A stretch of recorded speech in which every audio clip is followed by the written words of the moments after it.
Hello, I'm ostensibly here to be telling you my impressions of the new Tomb Raider reboot, but you're probably wondering why I would pick such an incredible location to do it from. These are going to be the new expanded offices for Revision 3, and so just like the game, consider this something of a reboot.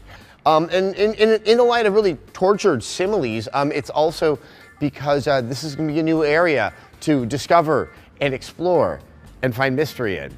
Okay, we're going to dispense with that and get to the game right now.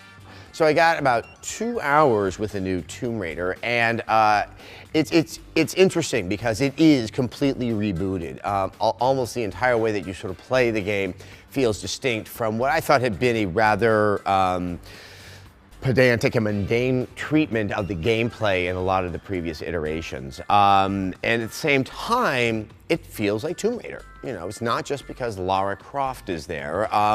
There really is a sense that, yeah, it is about exploring tombs and that sense of mystery. Now, the game, it has a strong story that becomes pretty evident from the beginning. A lot of you may have seen it.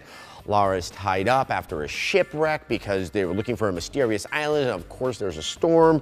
All of a sudden, you know, after the crash, she's all like, I've been tied up, and then a series of QuickTime events emerges. And a lot of people will be like, oh, it's just a game of QuickTime events. I actually thought they worked quite well because of the very cinematic camera angles that were being used, and you can fail at them, and it just kind of raises this sense of tension. And that really was probably the most impressive thing I saw with this game, is it really does feel fresh and new. It's using gameplay styles you're seeing in other games like, well, Uncharted, but it takes just a different approach to make, there could be, if there were to be more games in the series, kind of a Tomb Raider style of gameplay. As with most games, and this is not a bad thing, there are skill trees. You know, you can kind of, work on a skill tree that makes you more of a hunter.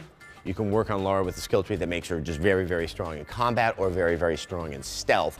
And I think this is a good idea. This is a way of broadening the game out, making it less dependent on this kind of linear experience. And of course, it gives the player that sense of investment. And I actually was already making my plans for how I might build my tree out much later on, which for me tends to be a pretty good sign. Now, if that isn't enough, you can also customize your weapons, and you collect objects that you can sort of use as a currency that only affects the upgrades of your weapons. So yes, there is this kind of dynamic branching tree to turn Lara into more of a badass, which is consistent with what is happening in the narrative. Now, what about the tomb raiding? Well, this is interesting that it doesn't seem to stop down for non-combat puzzles the way that a lot of other Tomb Raider games have, and to be fair, is something that was also present in the Uncharted series. They seem very organically integrated to the circumstances at hand. Having said that, though, not too many of these instances actually were playable or made apparent during the course of the game, but there seems to be an effort not to turn the game into a bunch of discrete parts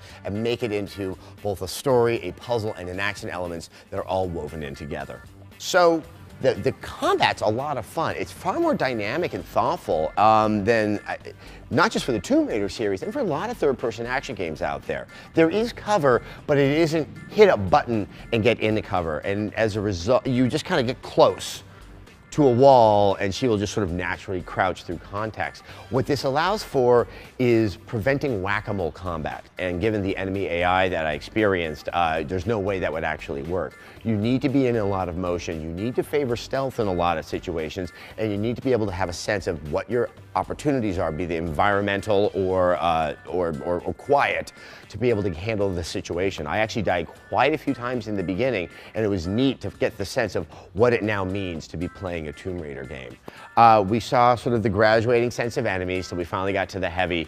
Yes, I love the new idea that, when you're in these less than completely civilized or up-to-date locales, that there's still enough scrap metal around that one guy's going to strap it to his body and call himself a heavy. I found it quite satisfying, quite exhilarating, but at the same time, as opposed to, say, the Uncharted games that maintain that kind of broad adventure feel, the dark memory of what happened at the beginning of the game and how it makes its transitions might come across as a little arch. Now, to be fair, I only played 2 hours. And in many cases where I thought this before, in other games, 5 hours in, a sense of consistency sets in, and what happens in the beginning and how it relates to what happens later in the game, it kind of gets lost in the fog of everything that occurred in the middle. So I'm actually quite looking forward to playing it. It looks like a very, very satisfying action-adventure game.